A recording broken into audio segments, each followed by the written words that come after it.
So there are 3 palmar interossei and 4 dorsal interossei.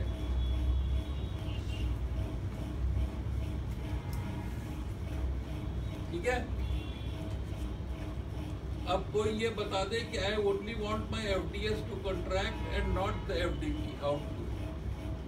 I want you to test only FDS.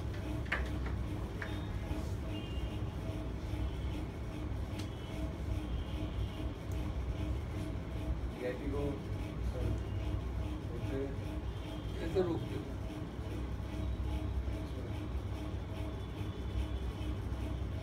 तो नहीं रुक रहा। सब लोग इसको यो पकड़ो, यो पकड़ लो, पकड़ो यो पकड़ो या पकड़ा, ठीक है? और अब इसको फ्लेक्स करके देखो, DIP फ्लेक्स हो रहा है? नहीं हो रहा ना? तो FDP को पकड़ने का तरीका ये है। FDS कैसे टेस्ट करते हैं ये इम्तिहान में बेटा पूछा जाता है, क्योंकि FDS का ट्रांसफर करा जाता है। अब आ गया समझ में कैसे टेस्ट करते हैं? Very important physical science. तो FDS इसका और FDP इसका, ठीक है? अब थंब के मूवमेंट्स आ जाए।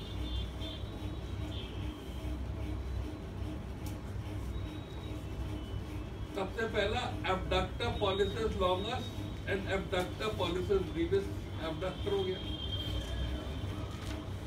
इसके बाद adductor pollicis single muscle.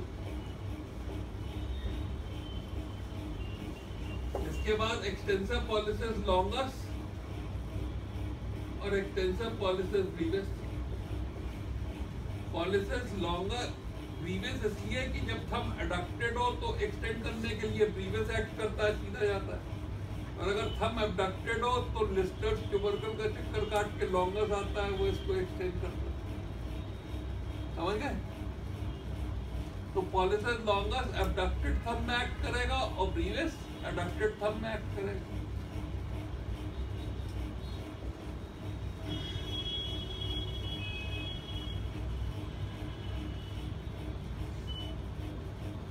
Flexor pollicis ब्रीविस IP joint को मतलब MP जॉइंट को फ्लेक्स करता है और पॉलिसिस लॉन्गस IP जॉइंट को फ्लेक्स करता है।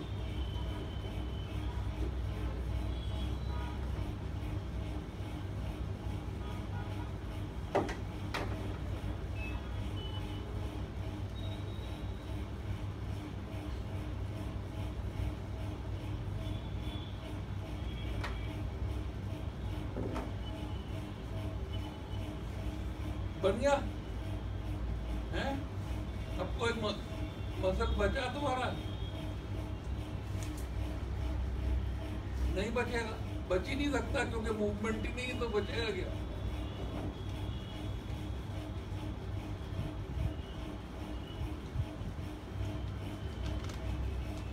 नहीं बचा, ठीक है? अब गिनो कितने मसल थे। अब यहाँ पे एक लाइन खींचो यार। अब इधर की तरफ ये है कि इन मसल्स के बारे में तुमको क्या जानना? What do you want to know about these muscles? Origin, insertion, nerve supply, action। तो एक्शन तो हो गया ना भाई, एक्शन तो हो गया। नर्व सप्लाई जाननी है, ओरिजिन इंसर्शन मेनली जानना है। ओरिजिन इंसर्शन और नर्व सप्लाई तो जब नर्व पढ़ाएंगे तो सीख ही लोगे। एक्शन हो गया।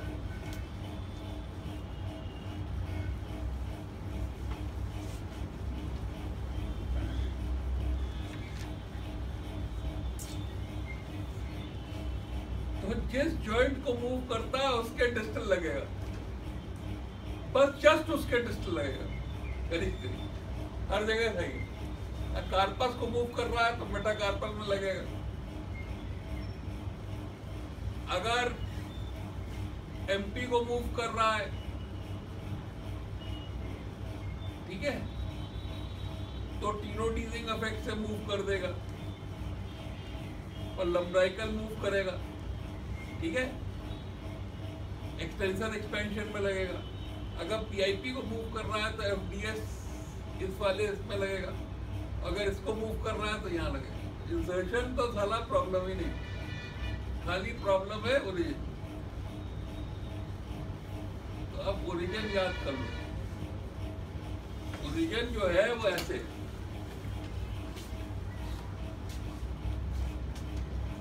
कि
सबसे पहला ये कॉमन फ्लेक्सर ओरिजिन है,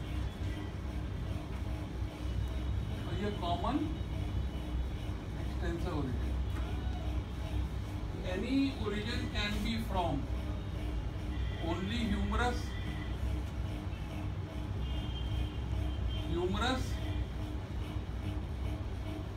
plus ulna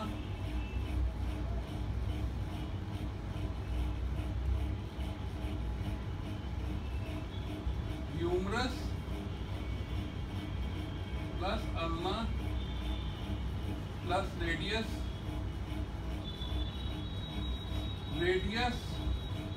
plus interosseous membrane, ulna plus interosseous membrane. ठीक है, तो ह्यूमरस से कभी भी अगर ओरिजिन कहना हो तो it is common flexor origin, antebrachial fascia,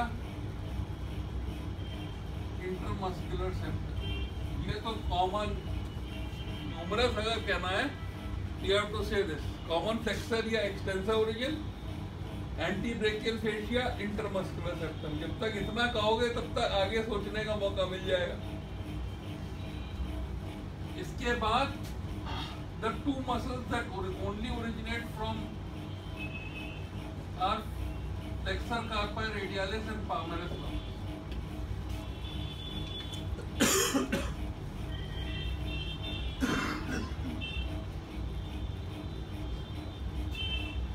इसके बाद humerus plus ulna.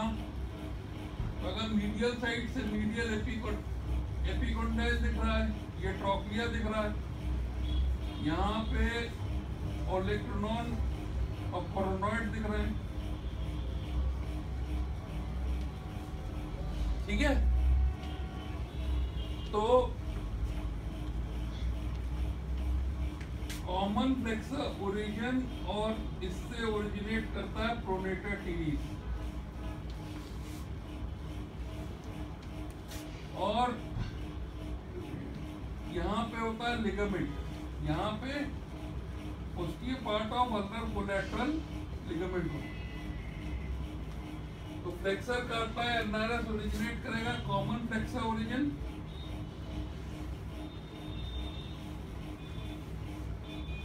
posterior part of ulnar collateral ligament, olecranon process,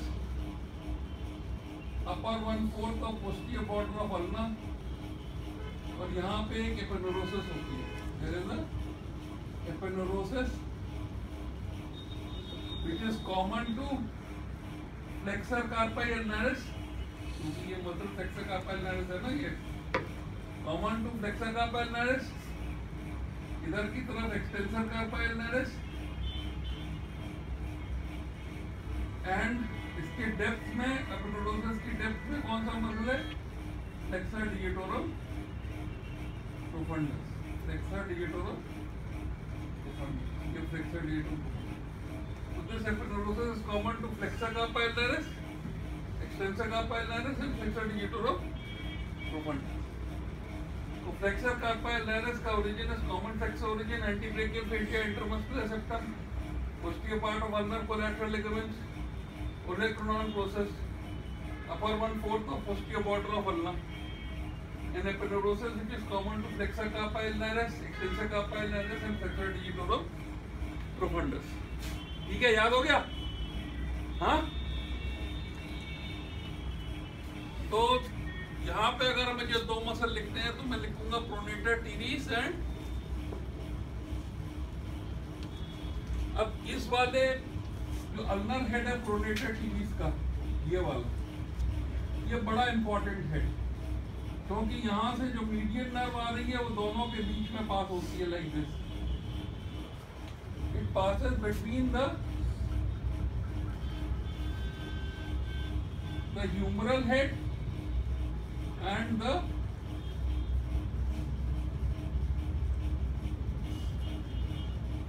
and the ulnar head of pronator teres. Whereas जो मीडियल साइड से आर्टरी आ रही है, ये आर्टरी इस हेड के नीचे से पास होती है, अल्नर आर्टरी बन जाती है. So the ulnar head of pronator teres separates the median nerve from the ulnar artery. जब फ्लेक्सा प्रोनेटर रिलीज करते हैं तो इस हेड को जो छुड़ाना बहुत मुश्किल है, समझे? इसको यहां से छुड़ाना चाहिए, बिल्कुल यहां से.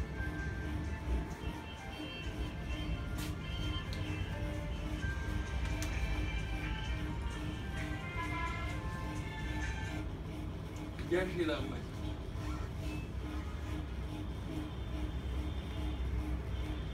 ये वैसा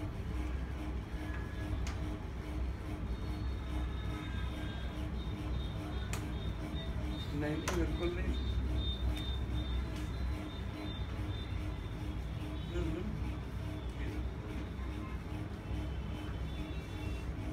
अच्छा ठीक है,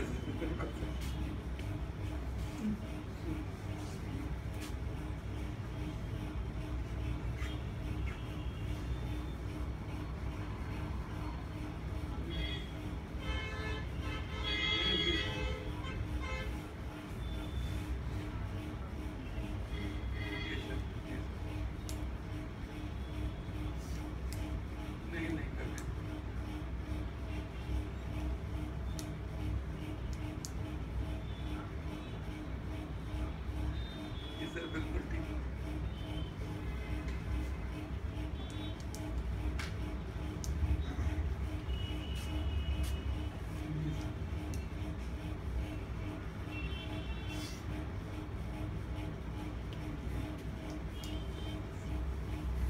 बिल्कुल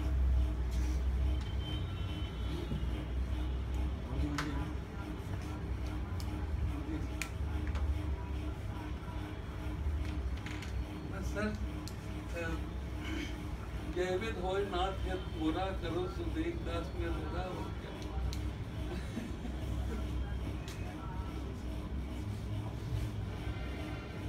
ये सर, ये देखिए, ये पोस्टीरियर बॉर्डर ऑफ अल्ना से ओरिजिनेट करके सुपिनेटर मसल आता है ऐसे पीछे से, ठीक है, पीछे से आता है, इसका चक्कर काटता है और इस पे इंसर्ट हो जाता है. ये एंटीरियर बॉर्डर ऑफ रेडियस जो है ये सुपिनेटर क्रेस्ट कहलाता है, ठीक है. ये सुपिनेटर क्रेस्ट को सब लोग देख फील करेंगे. ये रेडियल ट्यूबरोसिटी से ओरिजिनेट करता है और ये सुपिनेटर क्रेस्ट कहलाता है, ठीक है. और ये रेडियल स्टेरॉइड तक जाता है.